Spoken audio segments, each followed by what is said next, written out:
Deci,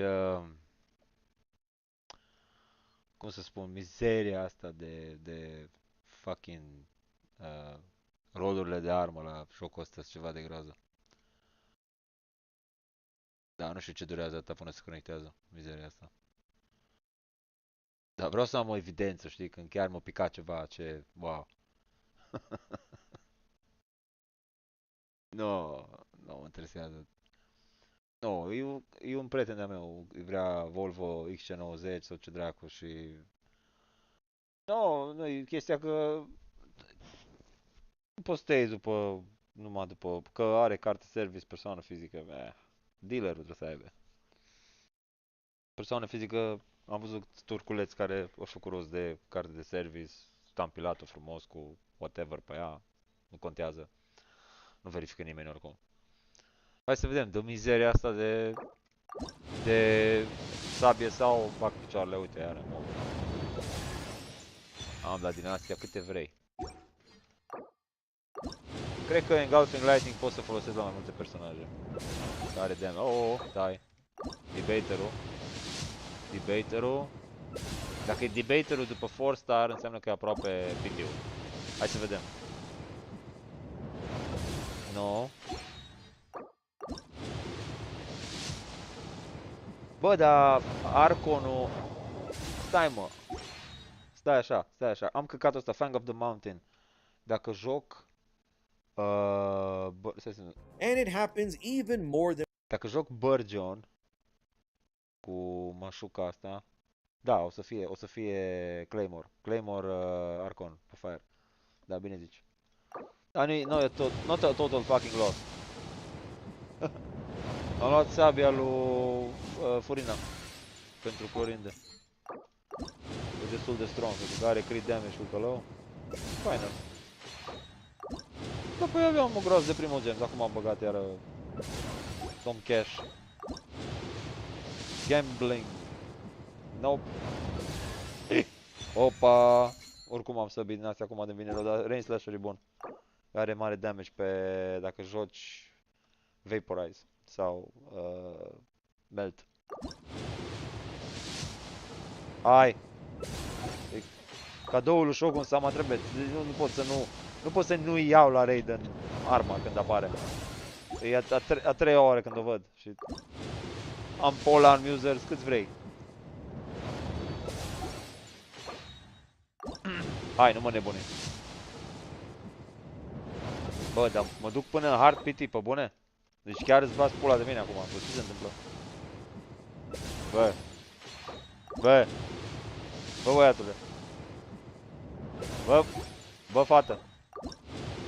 Măi, fată. Așa scumpe cadouri ai? Fata mea. Nu pot să cred. Mă duce în hard PT. Iar will sits ăsta. Dă-mi dracu un Beidou. Bitch. Hai de capul meu cum ajung la limita. Limita, nici nu-i curios de mine, man. Nu-i curios de mine, ești nebun la cap. Nu-i curios de mine. Extraordinară ești, mă. Deci nu pot să cred, frate. Nu pot să cred. N-am avut aghinion în Genshin de când joc. Acum mânc căcatul care trebuia să-l mănânc când am început să joc și mi-a picat din prima raidă. Da, e chestia aia de new player. Ai new player, dă-i 99% chance. Dă-l în fras să bagi bani după aia. Nu bag, nu mă da dracu. Nu mai. Dacă nu-mi dă în cristalele astea, am terminat. La revedere. Nu pot să cred că e mov. Bun, ăsta e bun. Da, îl am deja, l-o convertit, bun. E incredibil cum mi-a dat exact ce am, din atâtea variante, exact ce am mi-a dat. Și că e retardat. Bă.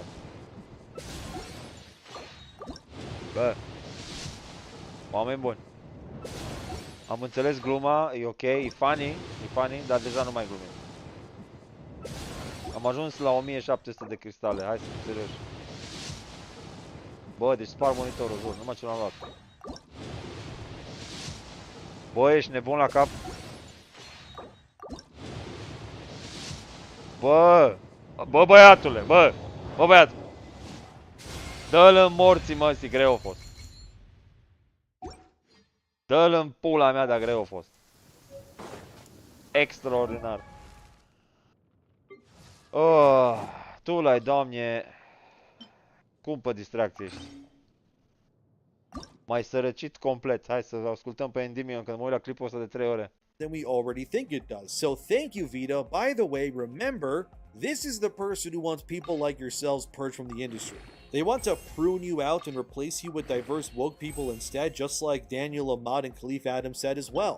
And by the way, nothing I'm saying here isn't even true, man. I am literally just reading you what these people are saying. I am not editing their words or anything like that, so I don't want to hear nobody saying I'm twisting their words when I can't be more transparent with what they've said if I try.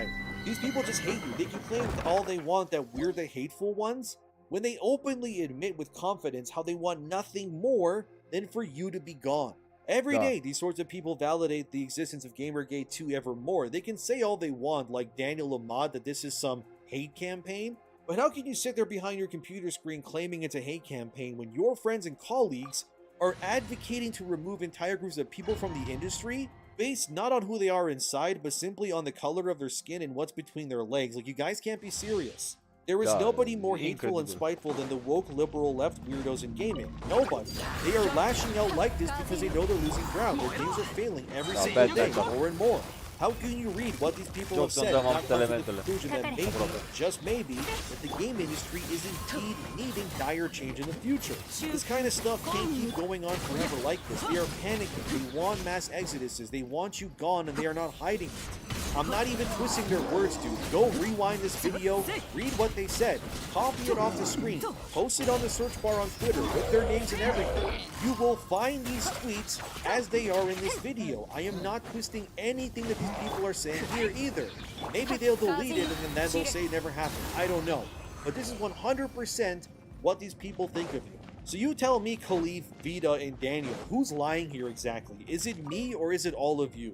You've all created the bed that you're laying in, not me, not the viewers. It's only you. You hate us with so much of your being that you feel comfortable enough to claim that we don't deserve to be a part of this industry, never mind even being able to enjoy video games either.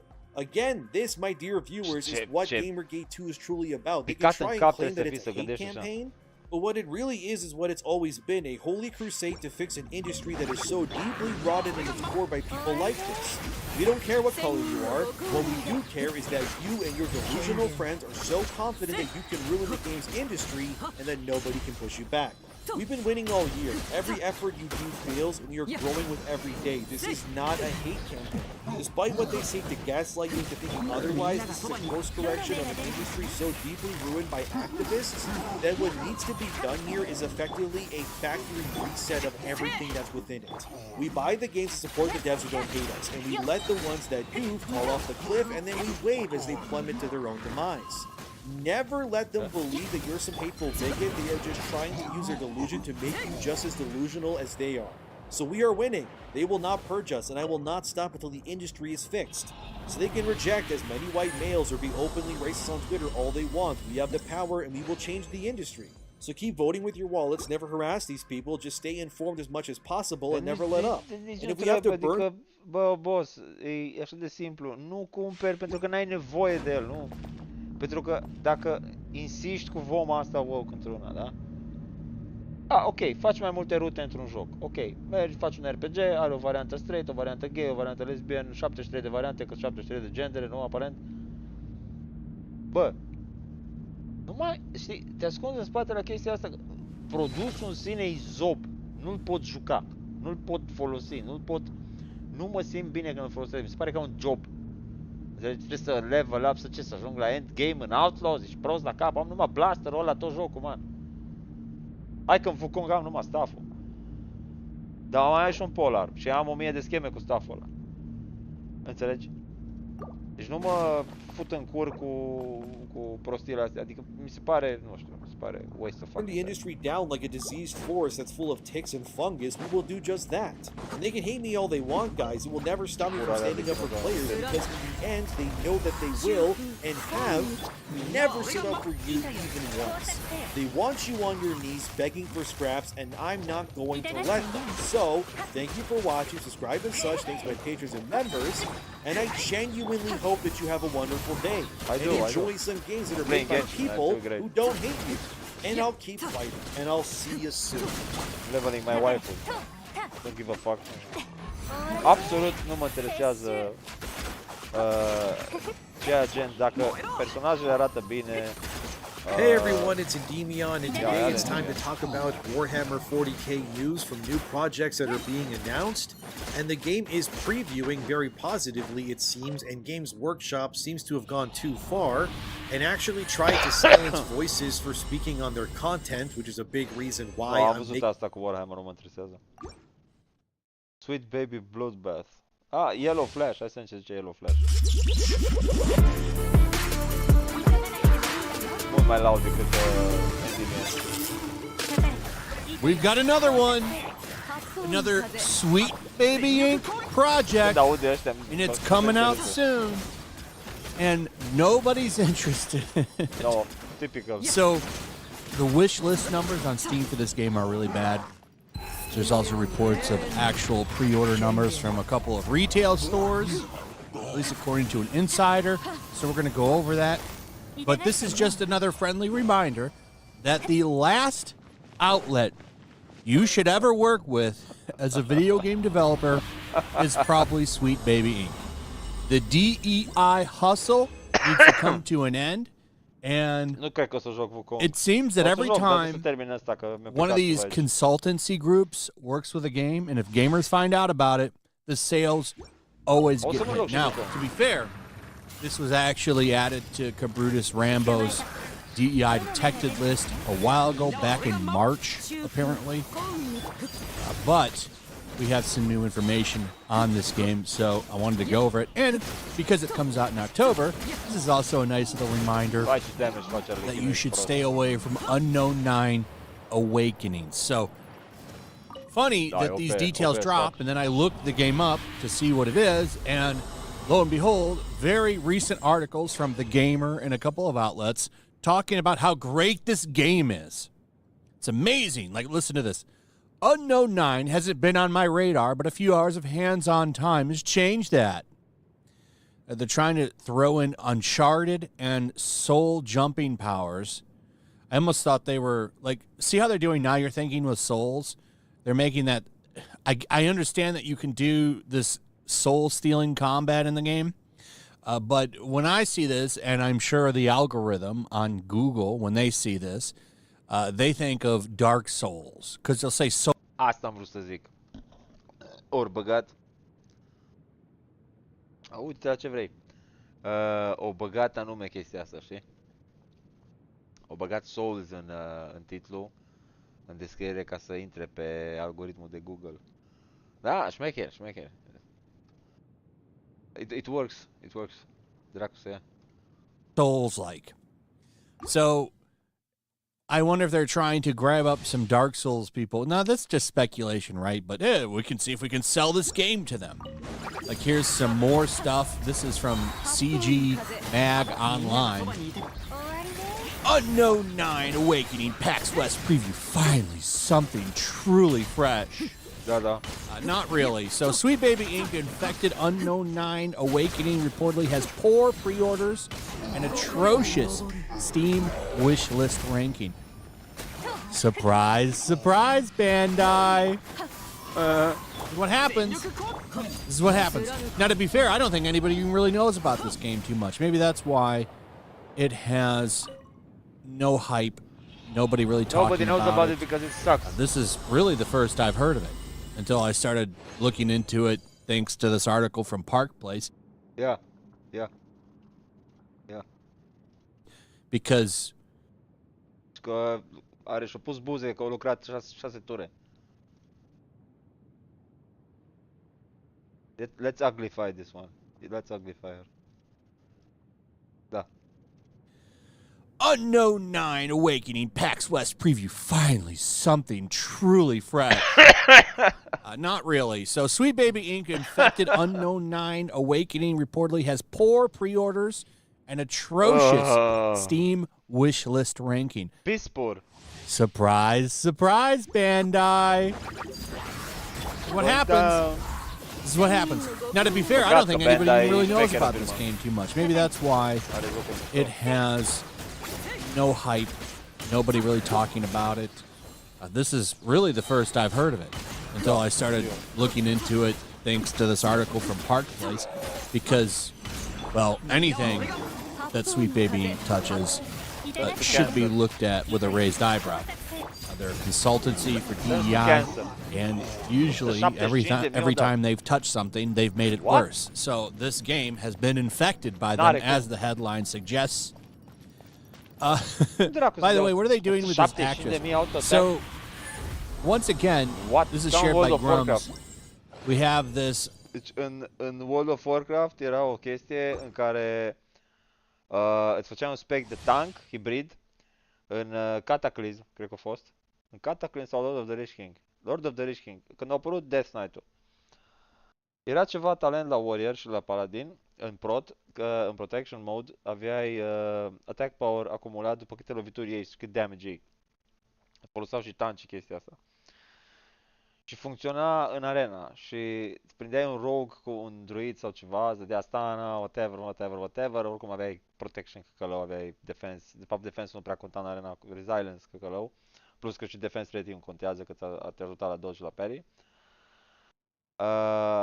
Nu prea, într-adevăr, la damage reduction mai mult, dodge și parry în sine îți trebuie.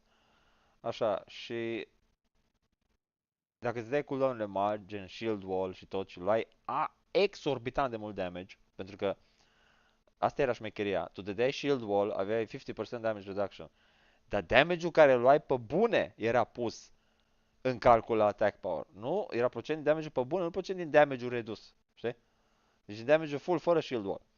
Și pe când ieșai din shield wall, era un bug asta, că lor fix după aia, adică tot era OP Warrior, adică dădeau ăștia ca dobitoc în el. Și aveai vreo 6-5 mii attack power. Man, când era druidul panteră și dădeai un shield slam în el, man, îi zbura jumătate din viață, instantaneu se făcea pom, ai de capul meu, se dea bandaje de tăte. Imediat, el, joke, guys, stop.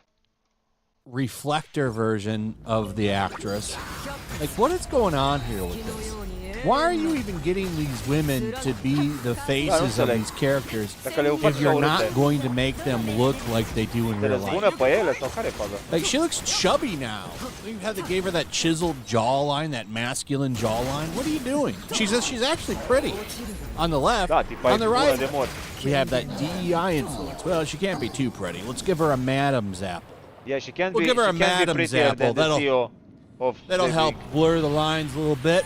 Care, by the way, arată ca un poodle la aia, dacă n-ai văzut-o pe imbecila care e șefă la Sweet Baby Inc. She looks like a fucking poodle. Stupid bitch. O zis ea că dacă nu-ți face firma de marketing ce vrei tu, îi duci la o cafea și îi spui, îi ameninți cu ce se întâmplă dacă nu ascultă ce spui tu. Elaborezi ce se întâmplă, înțelegi? Adică te închid, fratelo, te cancel, ultimata mea este cancel, să intru pe Instagram și să mă piși pe tine, dar în același timp să rog lumea să nu mă hărțuiască. Ceva de genul, știi? Foarte, foarte complicat să înțelegi anatomia în spatele acestor oameni ăștia. Instantly turned off to this piece of shit. Yeah. Why are you doing this? Like in this picture she doesn't look bad, but she still is off compared to the actress. And they'll say, well, it's because of the new technology. Well, you know, that doesn't happen with the male faces. Remember that coat they were doing not that long ago? They're saying, well, it's actually harder to render the woman's face because of the softer features. What the hell are you talking about? You were doing it just fine last generation. So, a lot of evidence here that it's been infected by Sweet Baby. The game, which goes on sale in about a month, was added to Cabrutus Rambo's Sweet Baby Inc. Detected Steam Curator list back in March after it was revealed on the Shorty Awards website that Sweet Baby Inc. co-founders David Bedard and Kim Belair were listed in the game's credits section. David specifically has a credit as the brand content manager at Reflector Entertainment, and Kim is credited as the story's architect. Amazing. Well, instantly right there, you know the story is garbage. Also, I love this guy. David here, him, is confirmed that he worked for Reflector as a brand content manager back in April through March. What a shit This was 2018 to 2019, and it's right there on his LinkedIn. YouTuber Dr. Disaster shared that his retail source, who manages 9 stores, has not had a single pre-order for the game. Oh my He god. stated, this person runs 9 retail stores in a highly populated area, and I'm being told that in all 9 stores combined, there hasn't been a single pre-order for Unknown 9 Awakening. And I was recently contacted by someone else who works in the retail industry who claims to run 14 stores. I'm still vetting this person, but I will disclose this. I'm being told from this person that in those 14 stores, they have not seen a single pre-order from Unknown 9. And we can back this up when you look at most wish-listed games. Oh my god. On top of this information, SteamDB reports that the game is currently in the 390th position for most wish-listed Steam games. And for top sellers, it is sitting at 3,092.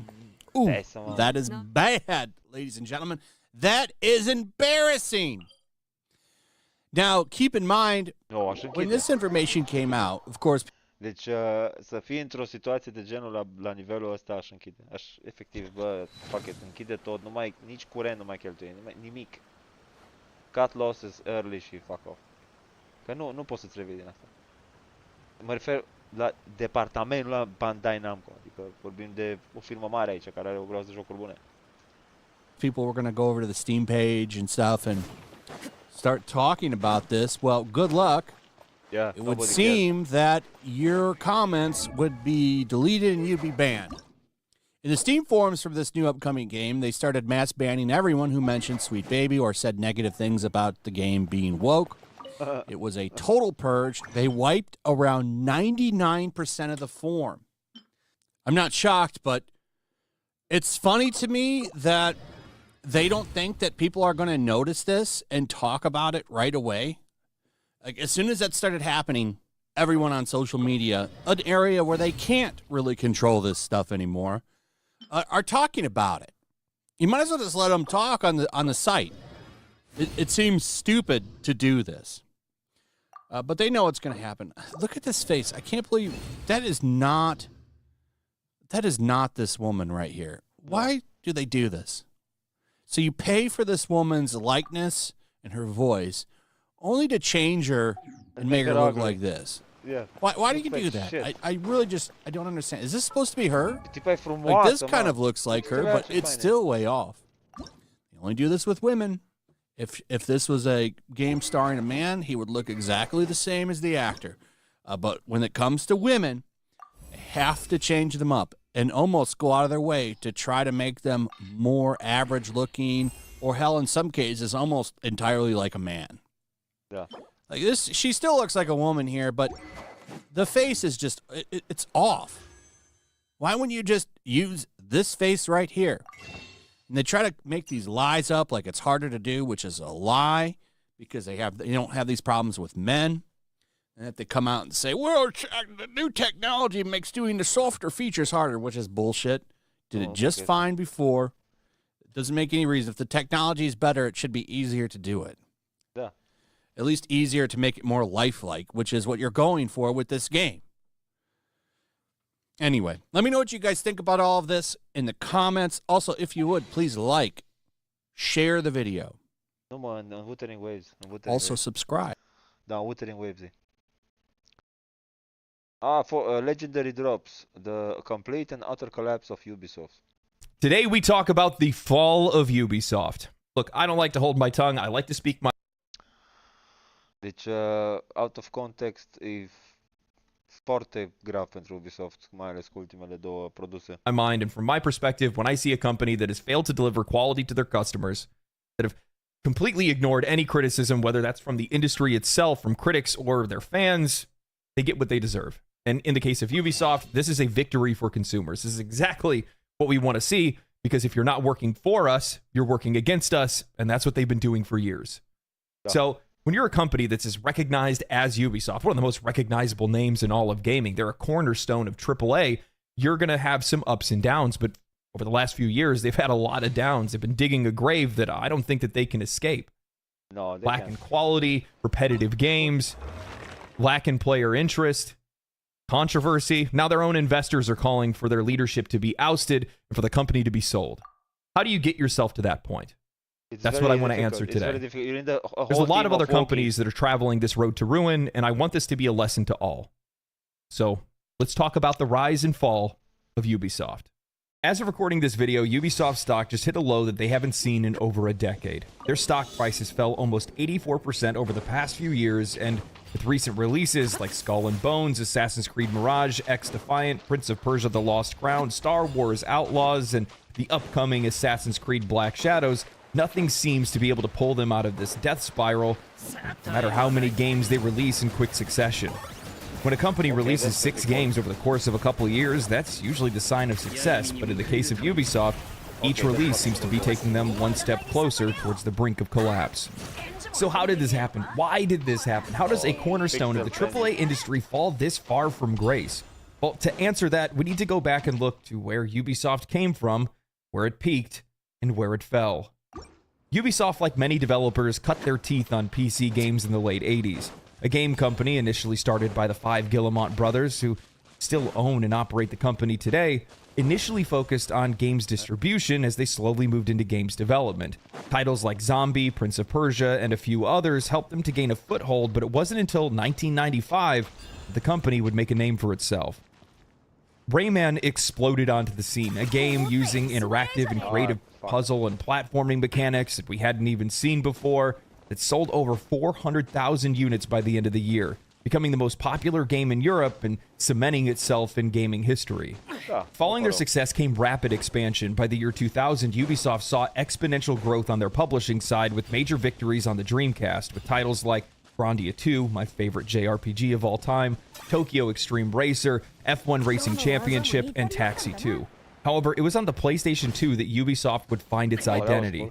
While they were still publishing great games like FromSoft's Armored Core 2 and Eternal Ring and Snowblind Studios' Champions of Dorath, it was during this time that Ubisoft acquired the license to use Tom Clancy's stories and name in a series of games, with Tom Clancy's Ghost Recon and later Splinter Cell taking the stage. After this, Ubisoft went on a blitz with original titles, quickly rolling out sequel after sequel. Splinter Cell kicked it off in 2003 with Pandora Tomorrow in 2004, Chaos Theory in 2005, Double Agent in 2006. Ghost Recon launched in 2002. It had a sequel in 2004, a next version of it with Advanced Warfighter in 2006, Advanced Warfighter 2 in 2007, Prince of Persia: The Sands of Time came out in 2003, and yep, just like the others, it saw rapid follow-ups with Warrior Within in 2004 and Two Thrones in 2005. Around the mid-2000s, Ubisoft must have realized that this rapid pace was not sustainable, and it started to affect the quality of their games.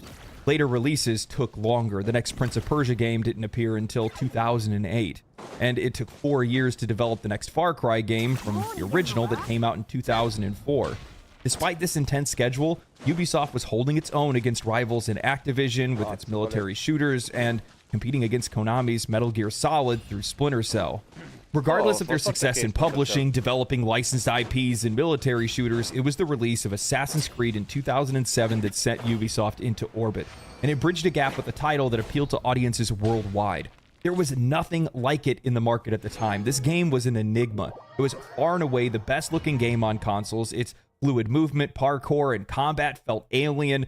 Its setting of reliving our ancestors' memories while we chase a relic to try to stop the Shadow Government Templars was fresh and original. Assassin's Creed defined modern gaming at the time, and it made Ubisoft a household name. Ubisoft was everywhere at this time. You'd be hard-pressed not to turn on your console or turn on your PC and see that logo pop up. And it wasn't just the games that they were making, it was the games that they were publishing. They had such a good eye for talent, such a good eye for great games. And as a result, they made a ton of money. I mean, they published Morrowind. I didn't even know that. I was going through some of the history of all the different games that they had published over the years, and I was sitting back going like, man, these guys are raking in cash at the time. But it wasn't just those games as well. It was also the successes that they were seeing with the games that they were making. They had such a fresh and high-quality outlook on all the games that they were creating. They were really leaning into presentation more than anything else. They wanted to make sure that their games just looked the best, hands down, bar none, no competition. And they pulled it off. Advanced Warfighter 1 and 2 are some of my favorite shooters of all time, even kind of more than some of the Call of Duty games at the time. They're likely the games that ended up inspiring Call of Duty Modern Warfare 1 and 2. If you look at Splinter Cell and Metal Gear Solid, they leaned really hard into the stealth aspects, the spy aspects of those kind of games, and as a result, they found their own following and gave a really unique experience that you weren't getting from the Metal Gear Solid games. While the narrative wasn't nearly as strong, it was still pretty good, but the gameplay was completely different. Then you bring out Assassin's Creed, and that just took their quality to a completely different level. At this point, with Ubisoft, if you're buying one of their games, 9 times out of 10, you are going to have your socks knocked off. They were incredible experiences, and Ubisoft knew that. They capitalized on it, and they profited. Following the release of Assassin's Creed in 2007, Ubisoft entered into a golden era that solidified their place as one of the leaders in the AAA industry. The success of Assassin's Creed was not just a one-off hit, it became a flagship franchise that grew in scope and ambition with each installment. Assassin's Creed 2 in 2009 expanded upon the original's foundations with deeper gameplay mechanics, a more engaging narrative, and a charismatic protagonist in Ezio Auditore. Still the best protagonist in all of Assassin's Creed. The game was a commercial and critical success, selling over 9 million copies and becoming one of the most celebrated entries in the entire series. The success continued with Assassin's Creed Brotherhood in 2010 and Assassin's Creed Revelations in 2011. In combination with this, Ubisoft was experiencing major successes with their Far Cry series. Far Cry 3 in 2012 was a groundbreaking title that redefined open-world gaming. It introduced vast, explorable islands filled with diverse environments and a gripping story and one of the most memorable protagonists in all of gaming history. And I think that character shows just how far Ubisoft today has fallen from where they came from. No shot Ubisoft ever makes a villain like this again. I'm sorry, what did you say? What did you say? Did you want me to slice you open like I did your friend? Shut the fuck up! Okay? I'm the one with the fucking dick. Look at me. Look me in the fucking eye. Hey! You fuck! Look me in the eye! No, for meme. You're my bitch. I rule this fucking... Far Cry 3 sold over 10 million copies and was lauded as one of the best games of the generation, setting a new benchmark for open-world shooters. The series continued to thrive with Far Cry 4 in 2014 and Far Cry 5 in 2018, each expanding on the franchise's formula with new mechanics and narratives. By 2018, Far Cry 5 became the fastest-selling title in Ubisoft's history, moving over 5 million copies within the first week, solidifying the franchise's place in history. In parallel with the success that they had going on with the Far Cry series, Tom Clancy's Rainbow Six Siege initially launched to a modest reception, but through consistent updates and community engagement, it has now grown into one of the most popular and enduring multiplayer shooters, even still today. By 2018, Rainbow Six Siege had amassed over 30 million players. Tom Clancy's The Division in 2016 was another major hit, offering a compelling... Numai că o dat afară groaz de oameni. Deci nu mi-a explicat altfel. blend of third-person shooting and RPG mechanics set in a post-apocalyptic New York. It was Ubisoft's fastest-selling new IP at launch, earning $330 million in sales within the first week. It showcased Ubisoft's ability to successfully launch a new IP while still being able to maintain their existing franchises. If we take a snapshot of the successes from 2000 to 2018, we see a Ubisoft that was consistently delivering on high-quality experiences while innovating within existing franchises, creating new franchises, doing all kinds of things. But at the exact same time, we also see a foreboding trend. The minute that they see a game become successful, they hammer that nail again and again and again. Sometimes within such quick succession that we're seeing sequels with games within year to year to year to year, back to back to back to back, and then they stop. And that's going to take a toll, not only on the developers, but also on the audiences. But by 2018, Ubisoft was worth $24 a share. It was the highest price. It's still the highest price that they've ever been worth. And in that, that's the perfect reflection, whether you care about share prices or not, it's the perfect reflection of what the company was worth at the time. 10 times the value that they were before they released Assassin's Creed. They were swimming in cash. They were so successful. They were massive. But when you reach those peaks, there tends to be a trend that follows. And they've been following that trend straight into the ground. As Ubisoft entered into 2018, the cracks in its previously successful formula began to show. While the company had relied on its major franchises to drive growth and maintain its position within the industry, Da, deci perioada de maximum wokeness. Aia a fost the strategy began to falter. The initial decline of this period can largely be attributed to Ubisoft's over-reliance on its established franchises, a pattern that we've seen with many major publishers. The once groundbreaking mechanics and narratives that defined Ubisoft's titles were beginning to feel repetitive, leading to players feeling bored and fatigued with Ubisoft's design. I'll be honest, by the third Assassin's Creed, I had already tapped out because I felt like I saw the writing on the wall. Every time I watched any of their reveals or trailers, I said, yeah, I've done all this before. This over-reliance on existing franchises resulted in a slew of releases that, while still commercially viable, lacked the innovative spark that once defined the company. Assassin's Creed Odyssey in 2018 was a prime example of this issue. Despite it being a commercial success and receiving positive reviews, it didn't quite reach the heights of previous entries in the series. While it expanded upon RPG elements that were introduced in Assassin's Creed Origins, players and critics alike felt that the formula was becoming stale, with the vast majority of the open world and numerous side activities feeling more like a checklist rather than an engaging experience. This propagated a shared perception between players and critics of more of the same. Ubisoft games were becoming predictable, drawn out, and boring. Far Cry New Dawn in 2019 suffered from the exact same issues. As a direct sequel to Far Cry 5, it attempted to build on the narrative and setting, but was seen as more of an expansion than a full-fledged new installment. The game was a commercial success to a degree, but it didn't match the sales or the impact of Far Cry 3 or Far Cry 4. The narrative was considered weaker, the post-apocalyptic setting, while a new direction for the series, didn't really resonate strongly with the player base. This underwhelming reception was indicative of a larger issue, the lack of fresh ideas and a growing formulaic approach to game design. Another notable release during this period was The Division 2 in 2019. Now, this game was well received. It had și Far Cry 5, expansiunea de Far Cry 5, ăla cu Road Rage, gen Mad Max shit. Ăla a fost bun pentru că au revenit la ce știa Ubisoft să facă combat stealth, de takedowns, execution, să-ți gândești ruta prin encampmenturile lor, să-ți gândești cum scoți patrulele pe rând sau cum îi elimini pe rând, să poți să treci de tower și de radio și de scanere și de tot. Era foarte bine gândit, cum a fost, de exemplu, tu ai jucat, ai jucat Ghost, ai jucat, acum dracu, am jucat împreună Wildlands. No, Ghost Recon Wildlands au avut elementul ăsta mișto de shooting stealth, de gândire, de tot. Și așa era și până și Assassin's Creed, atac era melee. Dar Far Cry 3, de exemplu, și Far Cry 5, tu cu modul ăla era bine polișat, adică era un joc bun și am jucat Far Cry 5 cu modul ăla, am jucat foarte mult.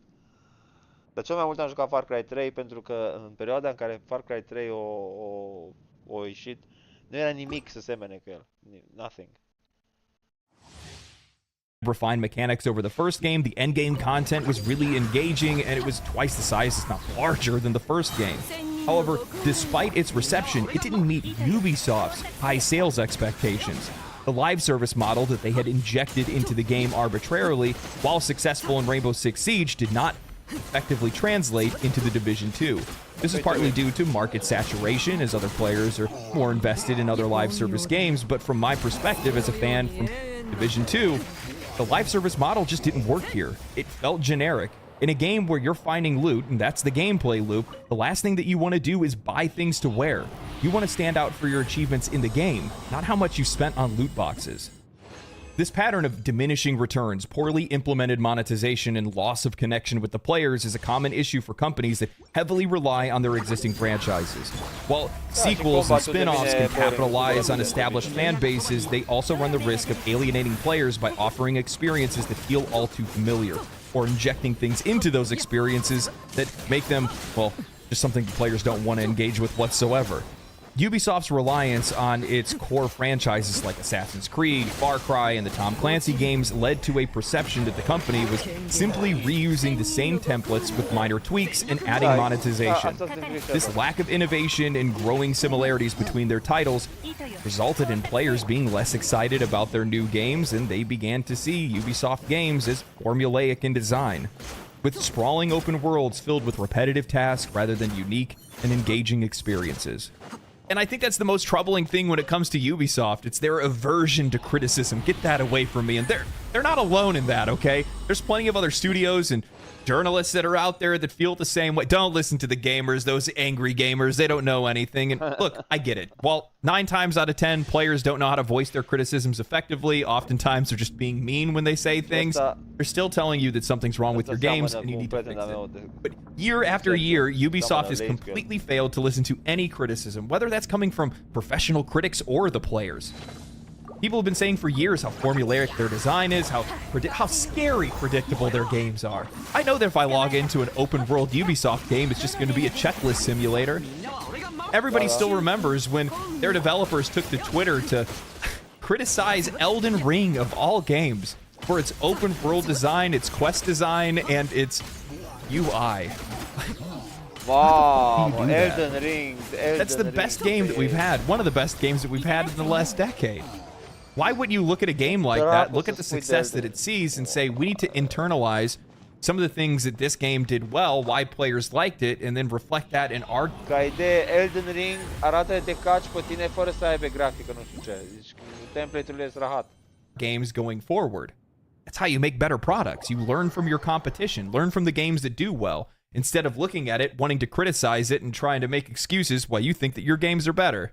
Don't play Assassin's Creed instead. Fuck that. Look, Ubisoft had a bit of a resurgence in 2018 to 2019, and it looked like they were getting back on the horse. It looked like they were listening to player feedback, they were implementing in their games, it was making better games as a result, they were making a lot of money, but that only lasted for so long.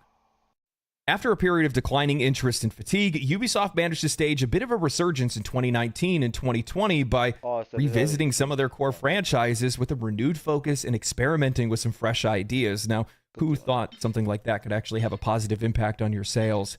One of the most significant releases during this time was Assassin's Creed Valhalla in 2020. This game was a commercial hit, selling more copies during its launch week than any other previous Assassin's Creed title.